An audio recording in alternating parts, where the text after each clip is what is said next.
स्वागत है जी आप सभी का हमारे एक और नए वीडियो में। राम राम जी सभी किसान भाइयों को। किसान भाइयों, आज की इस वीडियो में हम बात करने वाले हैं कि हमें लहसुन की फसल में दूसरा खाद कब और कौन सा डालना है, और इसके साथ ही किसान भाइयों दूसरा स्प्रे कब और कौन सा करना है। जी हाँ किसान भाइयों, आज की इस वीडियो में हम इसी बारे में बात करने वाले हैं कि हमें लहसुन की फसल में दूसरा खाद और दूसरा स्प्रे कब और कौन सा करना है। किसान भाइयों, लहसुन की खेती अगर आप करते हैं या लहसुन की फसल आपने लगा रखी है, तो जो लहसुन की फसल में पहला खाद और पहला स्प्रे कब और कौन सा करना है और पहली सिंचाई कब करनी है, इसके ऊपर हम अलग से हमारे चैनल पर वीडियो बना चुके हैं। आप जाकर उस वीडियो को देख सकते हैं, जिससे कि आपको पूरी जानकारी मिल सके। और किसान भाइयों, वीडियो शुरू करने से पहले आपसे छोटी सी रिक्वेस्ट है कि आप हमारे चैनल फार्मर प्रोफाइल इंडिया पर नए हैं तो चैनल को सब्सक्राइब जरूर करें। खेती से जुड़ी जानकारी रोज़ाना हम आपके लिए लाते रहते हैं, इसलिए चैनल को सब्सक्राइब करना ना भूलें। खेती से जुड़ी हर अपडेट, हर जानकारी आप तक सबसे पहले पहुंचती रहेगी हमारे चैनल के माध्यम से। तो चलिए किसान भाइयों, वीडियो को शुरू करते हैं। तो देखिए किसान भाइयों, अगर आपने लहसुन की फसल में बेसल डोज अच्छी डाली होगी और जो पहला खाद है वो भी बढ़िया दिया होगा, पहला स्प्रे भी आपने बढ़िया किया होगा, और आपके खेत की जो तैयारी है, आपने जो खेत तैयार किया होगा अच्छे तरीके से आपने खेत तैयार किया होगा, और मतलब कि आपने अपना पूरा ध्यान अपने जो लहसुन की फसल है उसमें लगाया है, तो इस वक्त आपकी फसल जब 50 से 60 दिनों के लगभग की होगी तो वो बहुत ही शानदार उसकी जो ग्रोथ है वो हमें इस समय देखने को मिल जाएगी, अगर आपने पहला खाद बेसल डोज अच्छी तरीके से उसमें डाली होगी तो किसान भाइयों बिल्कुल स्वस्थ इस समय हमारी फसल आपको देखने को मिल जाएगी। और इस समय जो आपको दूसरा खाद है जो हम वीडियो में बताने वाले हैं, उसका प्रयोग आपको अपनी लहसुन की फसल में ज़रूर करना है। उत्पादन बहुत ही ज़्यादा निर्भर करेगा कि इस समय आप कौन सा खाद उसमें डाल रहे हो, उसी हिसाब से आपको उत्पादन देखने को मिलेगा। तो किसान भाइयों, इस समय आपको सबसे पहले लेना है यूरिया का उपयोग आपको ज़रूर करना है इस समय जब आपकी लहसुन की फसल 50 से 60 दिनों के लगभग हो जाए। किसान भाइयों, 50 से 60 दिनों की आपकी लहसुन की फसल हो जाए, उसी समय आपको इसमें जो दूसरा खाद है वो देना है या दूसरे खाद की पूर्ति आपको करनी है। तो आप यूरिया का उपयोग इस समय कीजिए। 20 से 25 किलो प्रति एकड़ के हिसाब से आपको इसका उपयोग करना है अपनी लहसुन की फसल में। इसके साथ ही किसान भाइयों, इस समय से आपके जो लहसुन का कंद है उसका विकास होना भी स्टार्ट हो जाता है, यानी जो उसमें उसका लहसुन बनता है या जो कंद बनता है उसका फुलाव भी होना शुरू हो जाता है। और इस समय आपको उसमें पोटास की मात्रा की पूर्ति ज़रूर करनी है, या पोटास पोषक तत्वों की पूर्ति उसमें ज़रूर करनी है। इस समय अगर आप पोटास की कमी अपनी लहसुन की फसल में रख दोगे तो आपको बेहतरीन या बढ़िया रिजल्ट नहीं मिलेगा। इसलिए किसान भाइयों, आपको पोटास की पूर्ति इस समय दोबारा अपने खेत में ज़रूर करनी है। अगर आपने बेसल डोज में डाला है तो एक बार आप दोबारा इस समय ज़रूर अपने लहसुन में पोटास की पूर्ति करें। इसके साथ ही किसान भाइयों, जो आपके लहसुन की ग्रोथ है, चमक है, जो उसकी शाइनिंग है, अगर उसमें भी आपको थोड़ी बहुत कमी देखने को मिलती है तो इस समय आप दोबारा माइक्रो न्यूट्रिएंट्स का प्रयोग ज़रूर अपनी लहसुन की फसल में करें। क्योंकि जो आपने माइक्रो न्यूट्रिएंट्स का उपयोग आपने जब पहले खाद में किया था या पहले खाद में इसकी आपने पूर्ति की है, तो देखिए किसान भाइयों 25 से 30 दिनों के अंदर पौधे ने उसको 100% लगभग ग्रहण कर लिया होगा। तो माइक्रो न्यूट्रिएंट्स की पूर्ति आप दोबारा अपनी लहसुन की फसल में 50 से 60 दिनों की हो जाए। अगर आपको उसमें लगता है कि इसकी ग्रोथ थोड़ी कम हुई है या रुकी हुई है, तो आप दोबारा माइक्रो न्यूट्रिएंट्स की पूर्ति ज़रूर करें अपनी लहसुन की फसल में। माइक्रो न्यूट्रिएंट्स की पूर्ति के लिए आप कोई सा भी किसी भी कंपनी का प्रोडक्ट ले सकते हैं जो आपको आसानी से उपलब्ध हो जाता है। जैसे भारत एग्रो का भूमि चमत्कार के नाम से आता है, जिसमें लगभग सभी पोषक तत्वों की मात्रा होती है। इसके अलावा पीआई कंपनी का बायोवीटा आता है, दानेदार फॉर्म वाला। इसके अलावा किसान भाइयों, जो सागरी का लगभग हर जगह उपलब्ध आपको हो जाएगा आसानी से। इसमें भी लगभग सभी पोषक तत्वों की मात्रा आती है, तो इसका उपयोग आप कर सकते हैं। या फिर किसान भाइयों, जो आपको आसानी से उपलब्ध हो जाए इस समय, आप किसी भी कंपनी का माइक्रो न्यूट्रिएंट्स ले सकते हैं जिसमें पोषक तत्वों की मात्रा पूर्ति हो। किसान भाइयों, हमें सिर्फ खेत में लहसुन में पोषक तत्वों की पूर्ति करनी है, कंपनी से यहाँ कोई फ़र्क नहीं पड़ने वाला है, तो इसलिए आप किसी भी कंपनी का उपयोग में ले सकते हैं।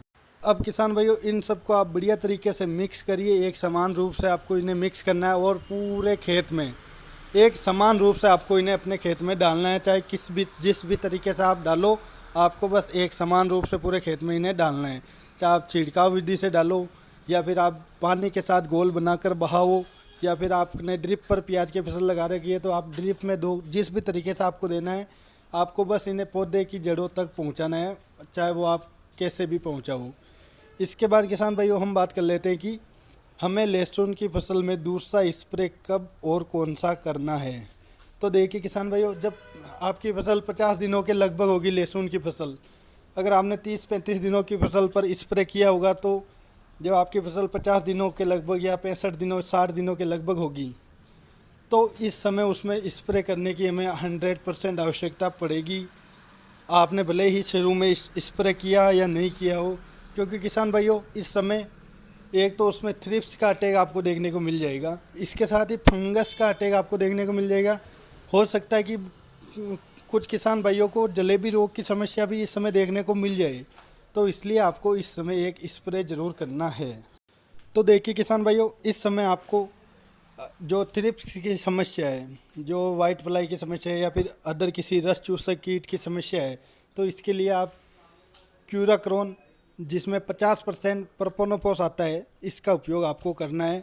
इसके अलावा किसान भाइयों आप साइपरमेथ्रिन 25% प्लस, इसके साथ सिर्फ साइपरमेथ्रिन 25% के साथ, क्यूराक्रोन की बात हम नहीं कर रहे किसान भाइयों, साइपरमेथ्रिन 25% प्लस जो लेमड़ा आती है 5%, इन दोनों को मिलाकर आप स्प्रे कीजिए। किसान भाइयों आपको 100% रिजल्ट मिलेगा। अगर चाहे आपके खेत में कोई सा भी कीट हो, जो आपकी लहसुन की फसल को नुकसान पहुंचा रहा है, वो 100% कंट्रोल हो जाएगा। क्योंकि किसान भाइयों जो लेमड़ा है वो लगभग सभी प्रकार के कीटों पर काम करता है, मतलब कि लगभग 100% आप उसे किसी भी कीट की समस्या के लिए डाल सकते हैं, वो सब पर काम करता है।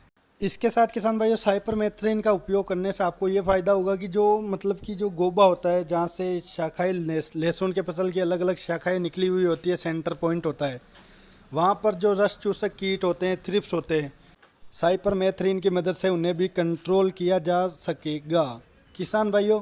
क्योंकि साइपरमेथ्रिन 25% ये सिस्टमिक फॉर्म में आता है, जिसकी वजह से किसान भाइयों ये पौधे में सिस्टमिक तरीके से काम करता है।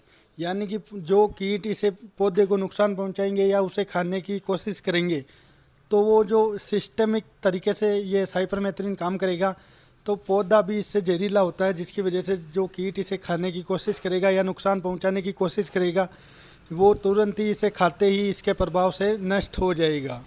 किसान भाइयों इन दोनों में से किसी का भी उपयोग आप कर सकते हैं। डोज की अगर हम बात करें, तो अगर आप क्यूराक्रोन का इस्तेमाल करते हैं तो इसकी डोज लेनी आपको 40 ml प्रति 15 लीटर के पंप में। और किसान भाइयों इसकी जगह आप साइपरमेथ्रिन प्लस लेमड़ा का उपयोग करते हैं, तो साइपरमेथ्रिन की डोज आपको लेनी है 25 ml प्रति 15 लीटर के पंप में, और लेमड़ा की आपको डोज लेनी है 25 ml, इसकी भी 25 ml ही डोज आपको लेनी है प्रति 15 लीटर के पंप में। इसके बाद किसान भाइयों अगर आपके खेत में फंगस की ज़्यादा समस्या नहीं है, हल्की फुल्की समस्या है, तो आप इस समय एजोक्सिस्ट्रोबिन प्लस टेबुकोनाजोल के जो दोनों टेक्निकल के कॉम्बिनेशन में जो प्रोडक्ट आता है, जैसे कि इंडोसिस कंपनी का ललकार आता है, और आप किसी भी कंपनी का ले सकते हैं, इसका उपयोग कीजिए। अगर आपको लगता है कि फंगस का अटैक ज़्यादा है या जलेबी रोग का अटैक भी आपको लगता है, तो इसकी जगह आप एजोक्सिस्ट्रोबिन प्लस डाइफेनाकोनाजोल, इसका उपयोग आप कीजिए। अगर आपके खेत में फंगस का अटैक ज़्यादा है तो किसान भाइयों इससे होगा ये कि वो जो फंगस है ये उसे वहीं पर जाम कर देगा, उसे आगे नहीं बढ़ने देगा।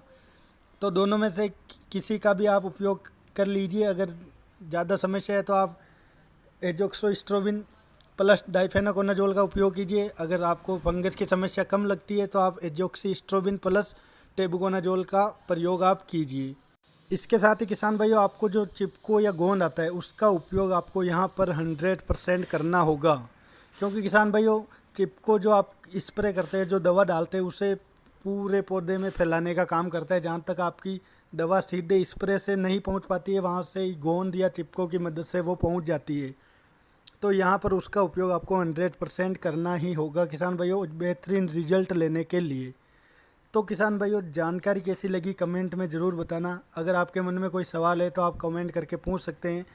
किसान भाइयों फिर से आपसे एक छोटी सी रिक्वेस्ट है, चैनल को अभी तक सब्सक्राइब नहीं किया तो इसे सब्सक्राइब ज़रूर करें। खेती से जुड़ी जानकारी हम रोज़ाना आपके लिए लाते रहते हैं। तो किसान भाइयों, मिलते हैं किसी नए वीडियो में नई जानकारी के साथ। तब तक के लिए जय जवान जय किसान।